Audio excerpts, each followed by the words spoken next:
Praise God. Kung mayroon tayong Bible, mga kapatid, buksan natin sa book of Jeremiah. Ito ay common verse at alam natin lahat. Jeremiah 33 verse 3. Sino nakakita na? Sabing amen. Praise God. Ang sabi dito, mga kapatid, call unto me, and I will answer thee, and show thee the great and mighty things that do you not know. Ipapakita ng Diyos yung mga bagay at alam natin kahit gaano tayo katalino, mayroon tayong mga bagay na hindi alam. Kung saan ang Diyos lang ang pwedeng maghayag sa atin para yung bagay na yon ay ating malalaman. Amen? Praise God. Yuko natin ang ating mga ulo, mga kapatid. Lord, muli po kami lumalapit at nagpapakumbaba sa iyong presensya, Panginoon, upang ihanda ang aming sarili, O Diyos, upang tanggapin ang iyong mga salita. Hindi ko salita, bagkus salita, Panginoon, na nanggaling sa katotohanan, Panginoon, na ikaw po ang kumilos, O Diyos, manguna, O Diyos, sa gawaing ito, lalo na sa salita mo, Panginoon. At dalangin po namin, iyahan namin ang iyong presensya, O God, na ikaw po ang kikilos at magbukas sa aming puso't isipan, Panginoon, upang makita namin ang mga espiritual na mga bagay na dapat naming makita, Panginoon, nang sa ganon ay patuloy ka naming purihin at sambahin, O Diyos. Salamat, O God, sa iyong mga salita at kabutihan sa aming buhay. In Jesus' name, everybody say, Amen. Praise God. Palakpakan natin muli ang ating Panginoon, mga kapatid, at maaari na tayong makaupo. Praise God. Ang theme sa buwang ito, mga kapatid, is prudence. So prudence, mga kapatid, hallelujah. So ang title natin, mga kapatid, na ating pag-aralan sa buong buwan na ito is about prudence. So ang title, mga kapatid, is the virtue of prudence. So what is prudence? Prudence is a sensible and careful attitude when you make judgment and decisions. Behavior that avoids unnecessary risk. Ang ibig sabihin, mga kapatid, prudence, when you make a decision, mga kapatid, ibibigay nyo yung serious attention. In order, kung ano yung behavior mo, ibibigay mo yung serious attention in order to prevent mistakes. At alam po natin na ayaw nating magkamali. Amen? Praise God. Prudence, mga kapatid, and even si King Solomon, when he was asked whatever he wanted, mga kapatid, kung ano yung gusto niya, hindi niya hiningi sa Panginoon yung kasikatan o kayamanan. Bagkus ang hiningi niya is wisdom. So prudence is similar to wisdom. So throughout the rule of King Solomon, mga kapatid, he exhibit prudence. Kung naalala natin, mga kapatid, yung two women who both claim to be a mother of the child, yung dalawang nanay, dalawang babae, na sabi ng isang babae, mga kapatid, nung pinanganak ko ang anak ko, katabi ko lang, buhay siya. Pero nung pagising ko, patay na siya. Pero yung isang nanay, which is kiniklaim, kinuha pala yung anak niya na buhay dahil yung anak niya is namatay. Hindi niya matanggap na patay yung anak, kaya kinuha niya yung isang bata na buhay at inangkin niya kanyang anak. So dahil sa karunungan ni King Solomon, mga kapatid, ano ang ginawa ni King Solomon? Common sense, mga kapatid. Ang ginawa niya, kuhanin mo yung espada at hatiin mo itong bata at paghatiin mo sa kanilang dalawa. Since ang nanay ay puno ng pag-ibig, mga kapatid, ang sabi ng totoong nanay, di bali na, wag mo nang hatiin. Ibigay mo na lang sa isang babae na umangkin sa anak ko. So prudence, mga kapatid, ay nagbibigay sa atin ng karunungan to prevent sa anumang pagkakamali. So in even si Adam and Eve, mga kapatid, nung ino-offer ng kaaway yung bungang kahoy, wala tayong makikita na kinwestiyon ni Adam and Eve si serpent na sinabing, ito bang sinabi mo is totoo? Ito bang sinabi mo is talagang tama? Bagkos, makikita natin doon mga kapatid, nung sinabi ng servant, tinanggap kaagad nila yung pandadaya ng kaaway. Amen? Wala kang makita sa Bible na nasabi na hindi totoo yan. Mas totoo ang Diyos. Wala. Bagkos, sinunggaban kaagad nila yung ino-offer ng kaaway. So Edom fails in prudence. He did not choose the right of doing, God expressed well. Mas ginusto niya na angkinin kaagad kung ano ang ino-offer ng kaaway. In which, sa katotohanan mga kapatid, sa tao minsan, ganun tayo. Kung mayroong ino-offer na alam mong pabor sa'yo, sinusunggaban mo kaagad. Amen? Lechon pa nga lang eh. Nung last anniversary, nakalimutan ko nga yung kasama ko pala yung anak ko. Nung nagkagulo na sa lechon mga kapatid, kumuha na rin ako ng lechon. Yung anak kong pa, akin pa nasaan? Eh, may anak pala ako. So gano'n lang tao mga kapatid. Pag ino-offeran siya, sa tingin niya, oy, pabor sa akin to. Susunggaban niya kaagad.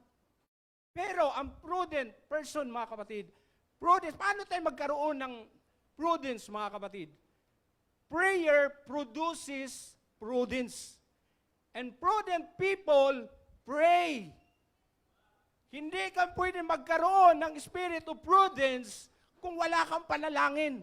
You need to have a constant connection sa Panginoon, the God of all knowledge, the God of all wisdom. Sabi nga kanina sa turo sa Sunday School o D-class mga kapatid, seeking the face of God. Hindi ka pwede magkaroon ng prudence o magiging prudent kung wala kang tamang relasyon at kaugnayan sa Panginoon. Gusto mong maging matalino? No. Pwede kang maging matalino sa harap ng mundong ito, pero iba ang talino na ibinibigay, lalo na ang nag-guide ay ang banal na espiritu. Amen? Ang sabi sa Bible mga kapatid, Ephesians chapter 5:17, do not be unwise, but understand what the will of the Lord is. Sa Tagalog, huwag tayong maging mangmang, bagkos tayo'y maging matalino kung ano yung kalooban ng Diyos sa buhay natin. And even 1 Thessalonians 5 verse 21, test everything. Sabi ni Apostol Paul, test everything and hold fast what is good.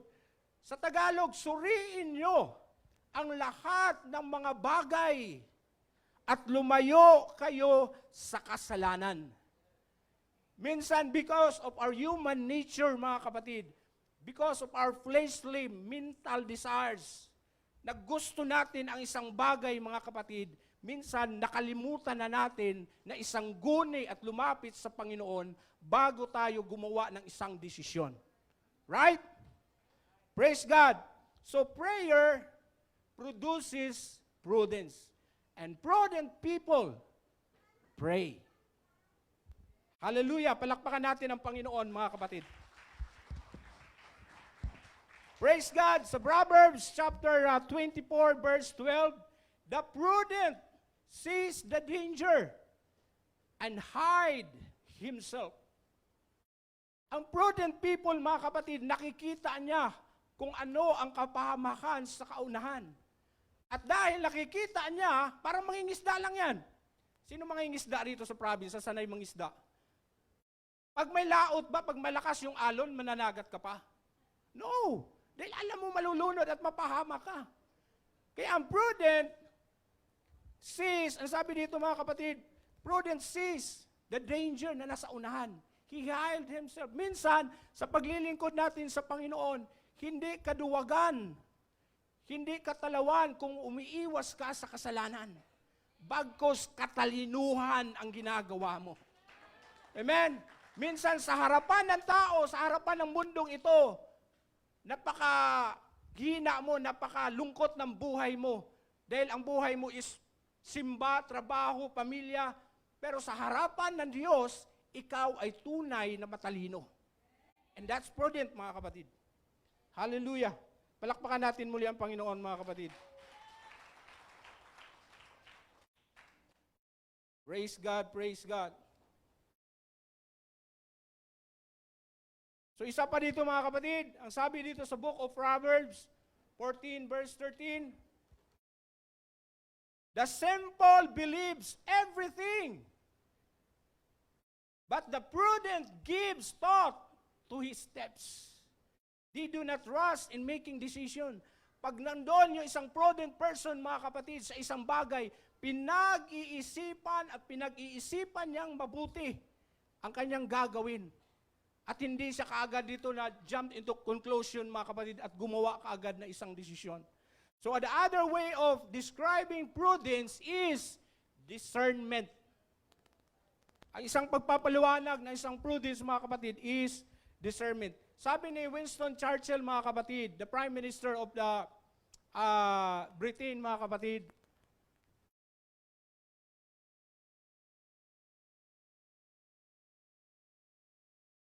wala na. So, sabi nito, mga kapatid, Winston Churchill, mga kapatid, prudence is a common sense. Di ba? Madalas nating naririnig, sinasabi natin sa mga kakilala natin, asaan na yung common sense mo? Bakit ginawa mo yan? Kitang-kita mo na. Pero nasaan yung common sense mo? Pero si Apostle Paul gained prudence, mga kapatid, through the help of the Holy Spirit. Why? Ang sabi ng Bible, mga kapatid, si Jesus Christ, when the Holy Spirit comes, He will teach you all things. Hindi ka lang tuturuan ng Panginoon sa mga material o espiritual na mga bagay, tuturuan ka niya paano maging isang mabuting anak, mabuting asawa, o mabuting membro ng iglesia, because the Holy Spirit will teach you all things. Pag sinabing all things, lahat sakop niya. Dahil nung niligtas tayo ng Panginoon, hindi lang niligtas yung kaluluwa mo, ikaw. Bagkus niligtas ng Panginoon yung kaisipan mo, niligtas ng Panginoon yung puso mo para nasain mo yung magandang bagay at mag-isip ka ng maayos. Lahat sa iyong pagkatao ay niligtas ng Panginoon. Amen? Praise God. Si Satan, mga kapatid, he is the father of lies, mga kapatid. Minsan, ang kaaway, kung ano yung tama, kung ano yung katotohanan na sinabi ng Diyos sa salita niya, babaliktarin niya. Amen? Ang kaaway, mga kapatid, sabihin ko sa inyo, galit na galit sa atin yan. Alam niyo ba kung bakit? Hindi niya naranasan yung salitang grace and mercy sa buong buhay niya. Dahil nung siya nagkasala, hinatulan na siya kagad at binigyan na kagad siya ng desisyon ng Panginoon. Saan siya patungo? Sa kapahamakan at parusa sa apoy.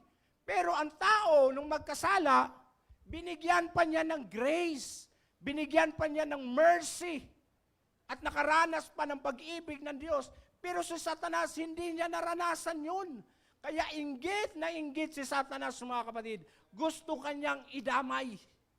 Gusto niya tayong idamay. Kaya minsan, mga kapatid, minsan, ang ating kaisipan, sabi nga ni Evangelist Billy Graham, mga kapatid, you cannot control the bird flying over your head, but you can control them from building a nest in your hair. Hindi mo kayang kontrolin yung ibon na lumilipad dito sa ulo mo.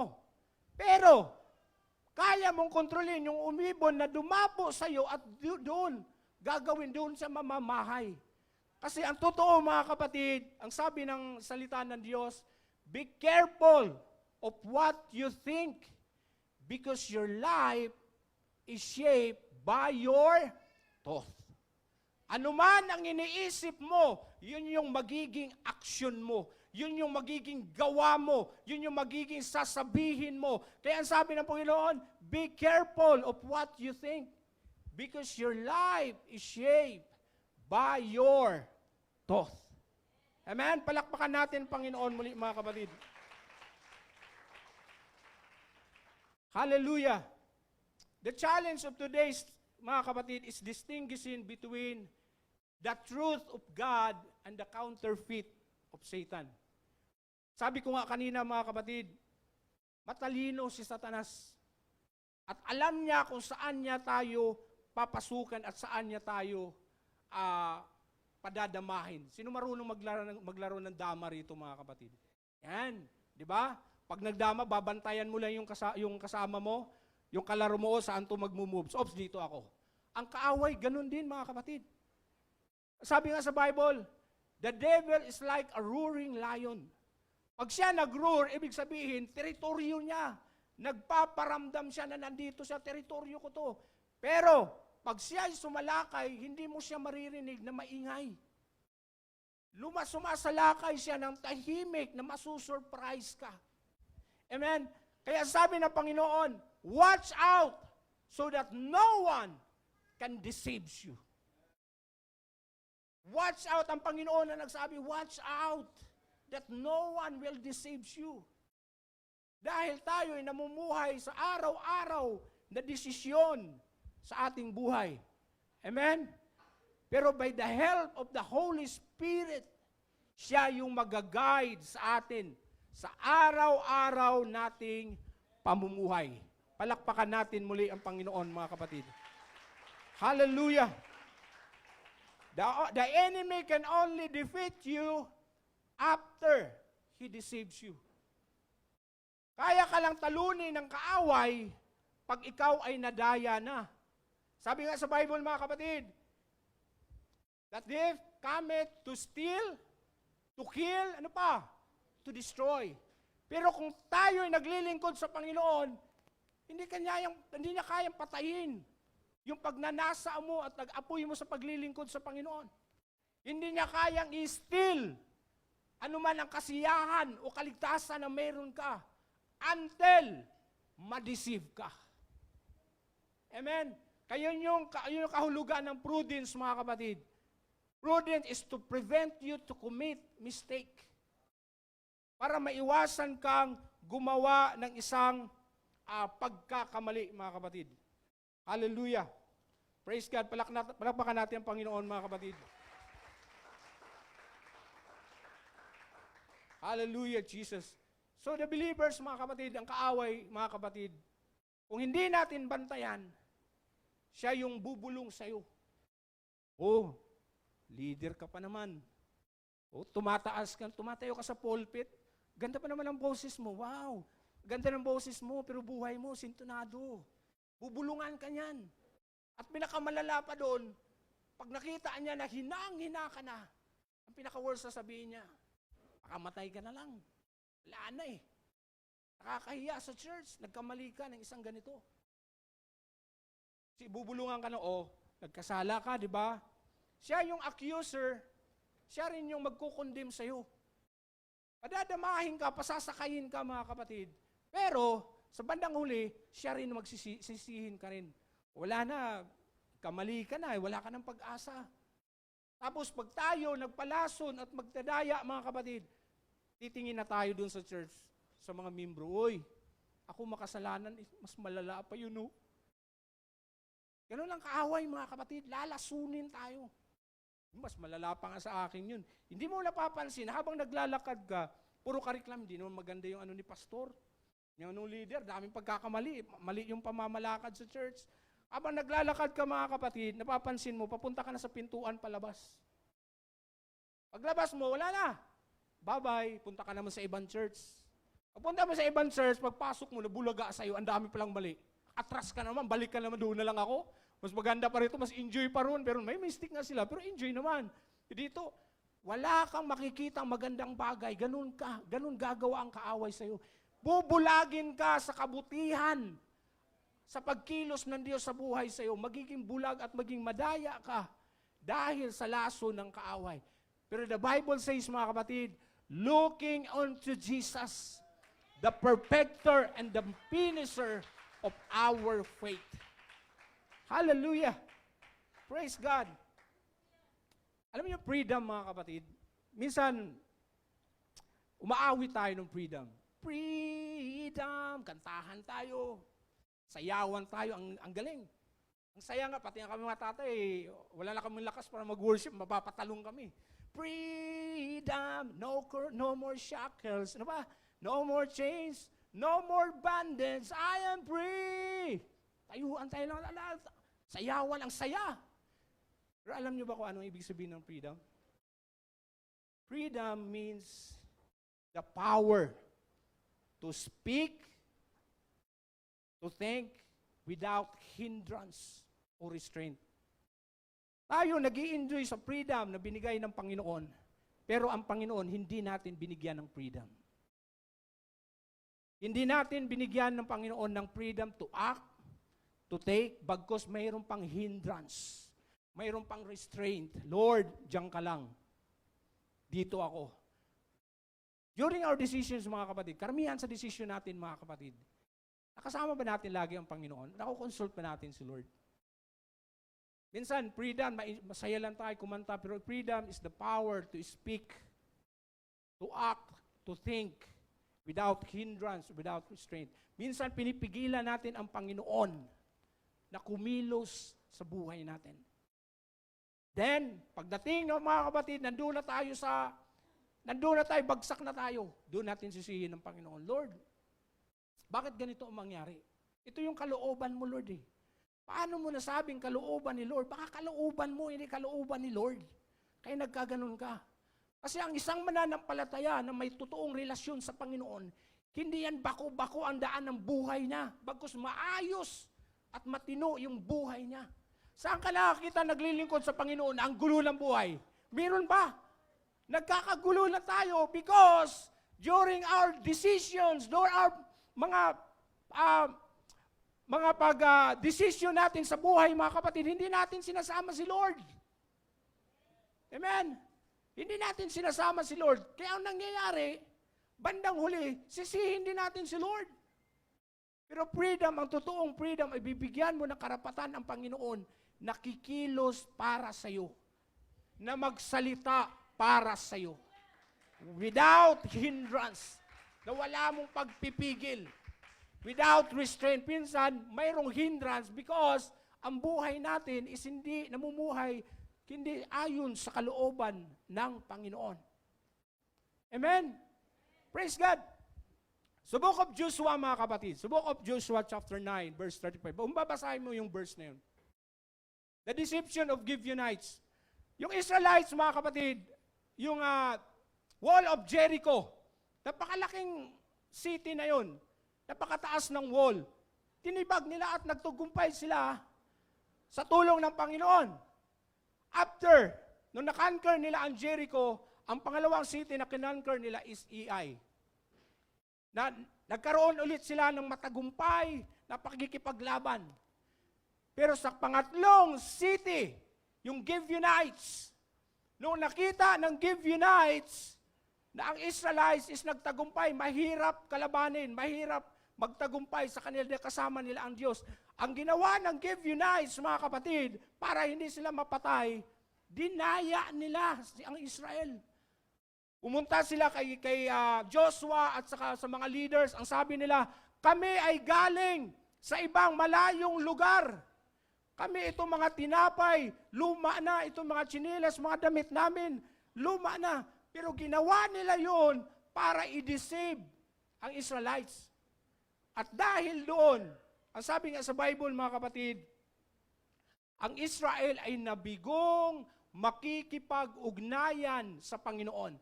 At dahil doon, nadaya sila. Dahil hindi nila kinonsult yung Panginoon.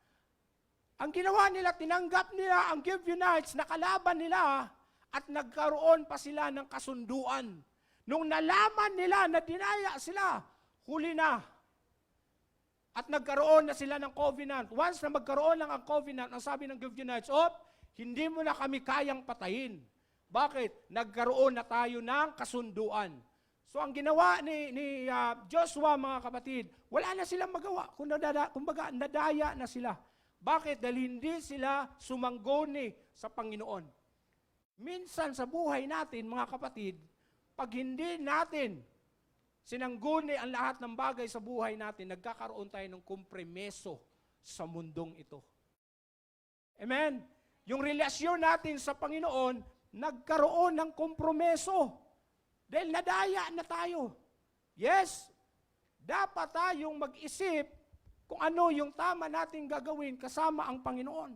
Hindi lang sa bawat sa oras ng masaya tayo, bagkus sa mga oras lalo na hindi tayo ay hindi natin alam kung ano yung gagawin natin, mga kapatid.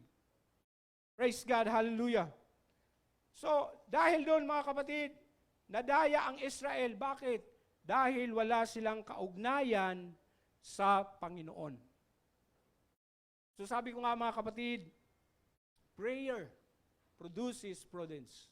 Kung gusto natin maging matalino sa buhay, kailangan natin ng prayer.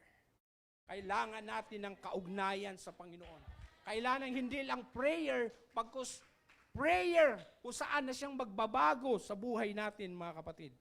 Ang sabi ng Panginoon, "Behold, I send you forth a sheep in the midst of the wolves." Pinadala ko kayo, ibig sabihin, nandun kayo sa behind enemy lines. Namubuhay tayo doon sa mundo kung saan yung mga wolves, hindi naman literal na wolves, bagos yung mga kasama natin, ready to take advantage sa buhay natin, mga kapatid.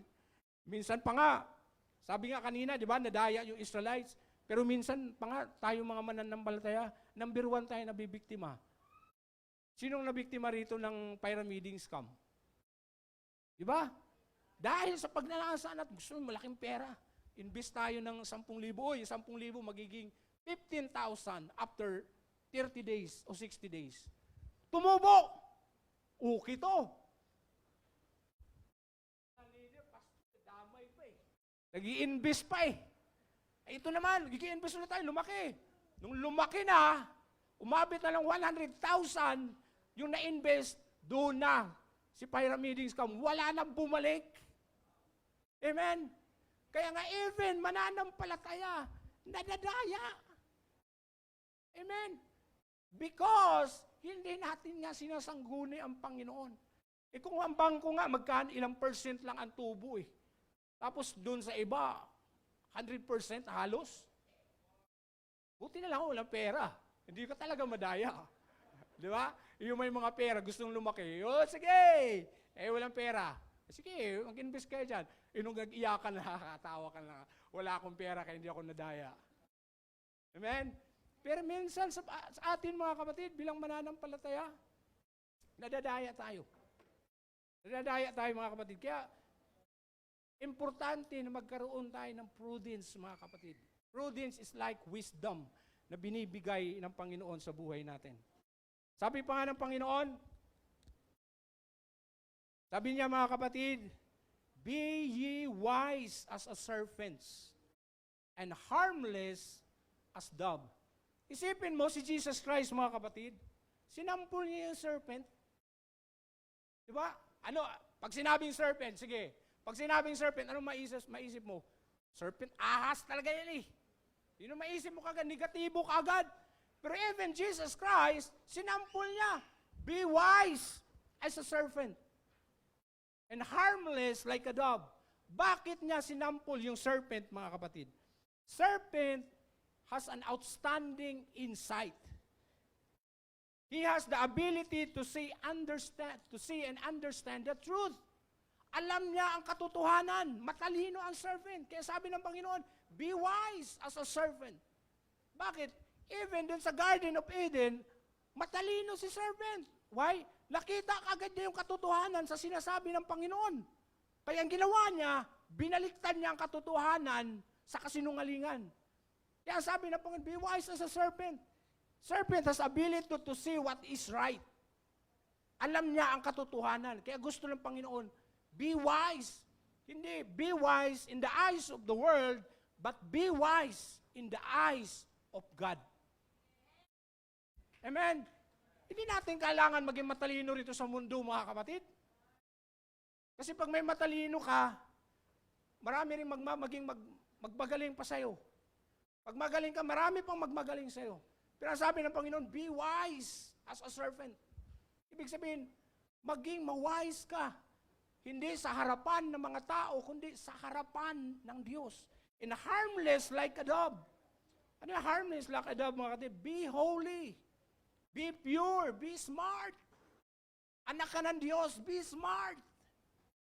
Amen? Huwag kang mawalan ng pag-asa habang namumuhay ka sa araw-araw. Ang sabi naman Panginoon, as it is written, eye hath not seen nor ear heard, neither entered into the heart of man the things that God hath prepared for them that those who love God o who love Him. Hindi kayang i-explain ang mga bagay na inihanda ng Panginoon para sa iyo. Nakahanda na yun. Ang gagawin lang natin, mga kapatid, paghawakan natin at hintayin kung kailan yung panahon na ibibigay sa atin ng ating Panginoon.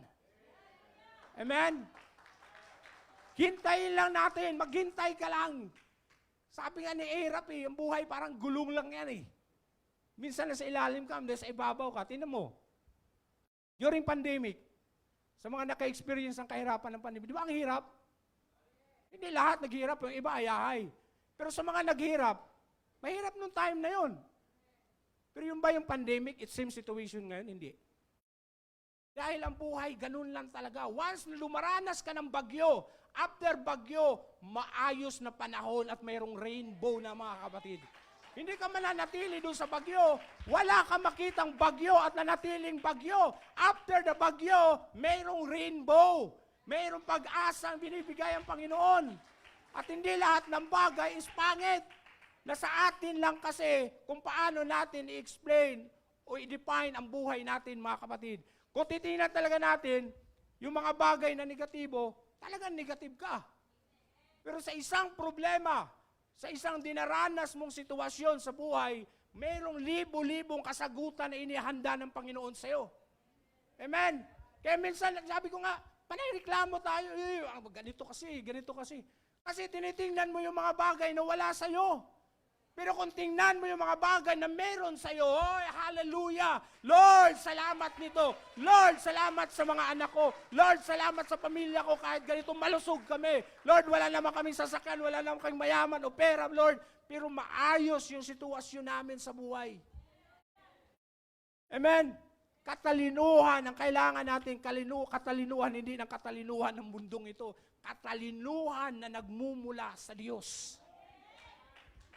Amen. Meron nag-aaral tayo, doctorate, ano pang mga course. Yes, maganda yan. Pero huwag kang magdepende doon. Papel lang yan. At anytime pwedeng masira yan. Pero kung yan ang didependihan natin para masabi natin, hey, maganda ang buhay ko, magiging maganda dahil tapos ako sa pag-aaral. Yes, malaki ang tulong. Pero huwag mong iasa doon ang kinabukasan mo. Ang kinabukasan ay hawak ng Panginoon. For I know the plans I have for you, plans to prosper you, plans to give you hope, plans to give you future. Pangako ng Diyos, hawakan mo! Hawakan mo ang pangako ng Panginoon. At maging matalino tayo like a serpent, mga kapatid. Hallelujah! Minsan, mga kapatid, sa katagalan natin, may kilala ako mga kaibigan, mga ibang denomination, ayaw ko lang banggitin. Mga pastor, mga kapatid, nakasama ko sa trabaho. Sabi nila, alam mo, tapos yan tapos ng theology. Alam mo, Brad, Marquez, yung pag-aasawa, papel lang yan . Yung pag-aasawa, papel lang daw. Sabi ko, yes, papel yan, pero may blessing ang Panginoon. No, papel lang yan, so anytime, pwede pa. My God. Binabaliktad na nila yung katotohanan. Kung ikaw nagkamali minsan, huwag kang manatili sa mali. Kasi mali na yon. Bagkus tumayo ka, magpatuloy ka kung ano yung tama at yun yung paninindigan mo. Kasi minsan sa atin, akala natin, nandun tayo sa narrow road. Di ba sabi ng Bible? Pumasok ka sa isang maliit na daan tungo sa buhay na walang hanggan. Pero minsan ang tao, minsan tayo mananampalataya, akala natin naglalakad tayo tungo sa buhay na walang hanggan. Pero hindi natin napapansin, naglalakad tayo sa daan patungo sa kapahamakan. Why? Dahil hindi natin kasama ang Panginoon. Dahil hindi na natin kasama ang Panginoon. Ang mundo minsan, ang alak, alam mo alak, pinapaganda nila yan. Pinapaganda nila yung level. Binabalutan nila ng magandang mga balot para magmukhang masarap. Pero pag ininom mo, alak pa rin yun. Alam mo yung lason? Ang buti ng lason, sabi na isang preacher, sinabihan sa ng mga elder ng church, huwag ka na mag-preach ng huwag ka na mag-preach ng about sin. Kasi yung mga congregation, lalo sila magkasala eh. Sabi ng pastor, paano natin gagawin? Anong gagawin? Ipipreach natin. Pag-ibig? Alam naman natin, nagkasala tayo eh. Hindi, wag lang yung sin. Anong sabi ng isang pastor? Kumuha ka ng bote. Yung original na bote nakalagay, poison o poisonous. Sige, ano ang delikado? Nakalagay doon sa bote na poisonous nakalagay para ma-alerto kaagad yung congregation. Yung mali ito, poisonous to. Anong gusto mo? Palitan natin ng level, lagyan natin vitamins. Pag nilagay mo ng vitamins, alin ang delikado? Saan ka ma-alerto? Doon sa nilagay mo ng poisonous o makalagay mo ng vitamins. Vitamins, pag ininom mo, poison ka. Pero yung poison, pag ininom mo, alam mo poison, wag kang uminom. Malalason ka eh. Ganon din ang kasalanan. Minsan ang mundo, pinapaganda lang nila mga kapatid. Pero kananatili pa rin kasalanan. Ano sabi ng Bible? Ano sabi ng mundo mga kapatid? Pag masaya ka, sundin mo ang puso mo. Oh! Masaya ka, sundin mo ang puso mo. Pero ang sabi ng Bible, keep your heart with vigilance. Because heart is deceitful. Pero sa mundo, sige, sundin mo ang puso mo. Ganun ang mundo eh. Pero sinabi ang salita ng Diyos, heart is deceitful. Be vigilant. Kasi kung buhay, kung puro ka na lang puso, kaya nga ibabaw yung pag-iisip natin na sa ibabaw. Mag-isip ka muna, after mo mag-isip, pumunta ka sa puso mo, tama ba ito sa puso ko? Bago ka magdesisyon. Minsan, puso ka agad, wala nang isi-isip, go, go, go na. Kaya minsan nakikita natin mga kapatid, sa mga kilalang tao o mga sa showbiz mga kapatid, babalindira pa na nakahanap ako ng aking soulmate. Kitang-kita na ng buong Pilipinas. So, mahal na mahal ko siya. Nung nakita ko siya, nagpakasal na kami. Mahal na, halik-halikan pa rin sa TV mga kapatid. After 1 month, hiwalay. Ganun ang mundo. Bakit? Sinusunod nila yung puso. Hindi nila alam that heart is deceitful. Ang sabi ng kasinungalingan ng kaaway o mundo mga kapatid, kung saan ka masaya, gawin mo. Amen? Ganun ang mundo eh. Masaya ka, gawin mo.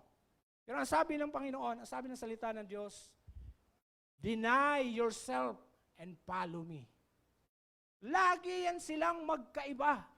Nasa sa ayo na sa atin na yan mga kapatid, paano natin piliin yung daan tungo sa walang hanggan o yung daan ba ng kapahamakan? At doon papasok yung ating mga desisyon mga kapatid. Kung talagang nangunguna si Kristo sa buhay natin, pipiliin mo yung daan tungo sa buhay na walang hanggan. Pero kung si Kristo ay 50-50 dito sa puso natin, gugustuhin natin yung daan patungo sa kapahamakan. Lagi nga sinasabi na pastor mga kapatid, enjoy now. Anong kasunod? Supper later. Ganon ang mundo mga kapatid. Enjoy now. Supper later. Kaya binigyan tayo ng Panginoon ng katalinuhan. Saan natin masusumpungan ang tunay na katalinuhan na sa Panginoon na. Sabi nga, and the Holy Spirit will teach you all things. Lahat na yan. Ituturo sa iyo. Pero pag ang buhay natin, puro emosyon. Ang minsan, ang emosyon mga kapatid, hindi lahat ng emosyon is tama. Kasi minsan, grabing emosyon mo, hindi ka na nakapag-isip ng tama. Sa sobrang emosyon mo, sa sobrang hindi ka na makapag-desisyon. Pag nag-desisyon mo, bandang huli, sasabihin mo, mali pala. Mali pala yung ginagawa ko. Pero sa Panginoon, pagkasama natin ang Panginoon, laging tama. Pagkasama natin at alam natin ang boses ng Panginoon sa buhay natin, laging tama ang Panginoon. At kung magkamali ka, sasaluhin ka ng Panginoon. For I know, sabi ng Panginoon, the plans for you. Plans to prosper you and not to harm you.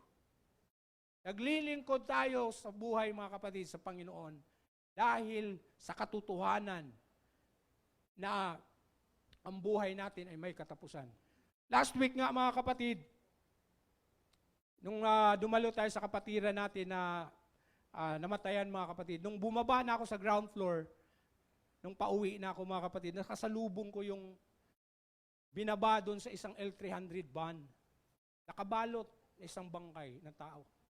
Doon ko na-realize, ganun na lang ba ang tao after niya mabuhay? Na binalot na.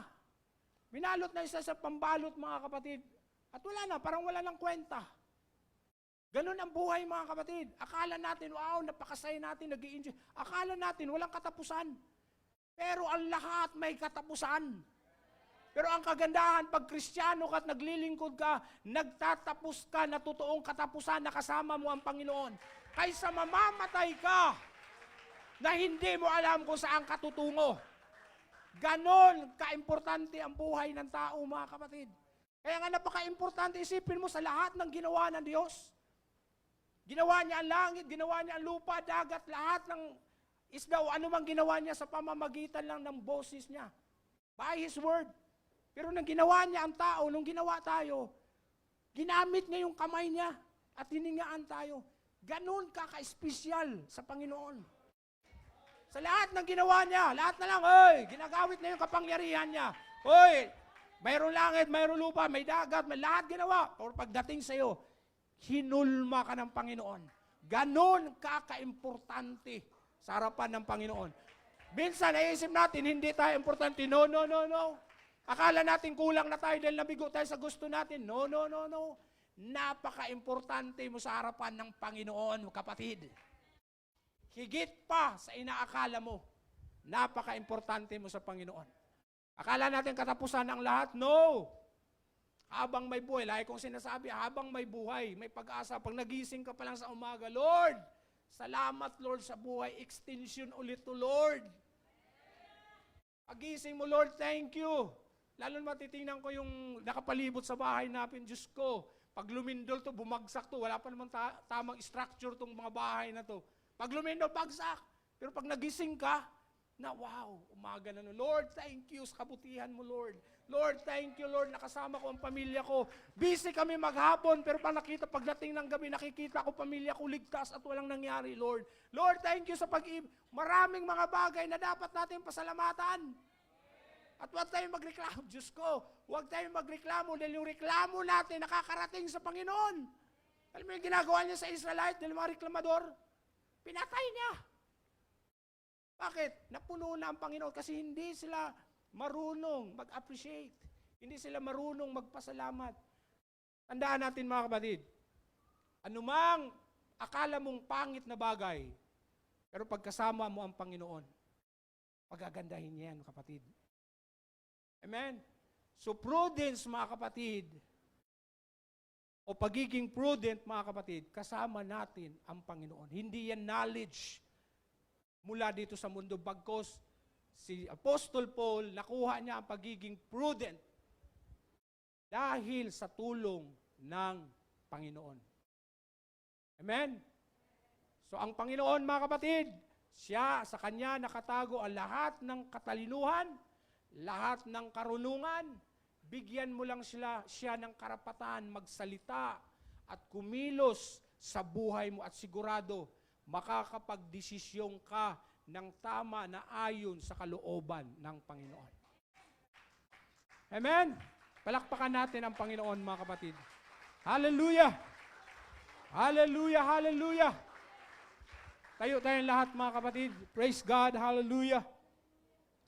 God is good at napakabuti ng Panginoon, mga kapatid. Nang makarating pa lang tayo dito sa simbahan, makadalo pa lang tayo ng gawain, mga kapatid, is napakalaki ng pagpapala. Huwag kang magdepende sa katalinuhan sa mundong ito. Bagkos magdepende ka at umasa sa katalinuhan, sa kalooban, at ninanais ng Diyos sa buhay natin. Maganda at marami pang plano ang Panginoon sa buhay natin, mga kapatid. Higit pa sa plano mo sa sarili mo. Bakit?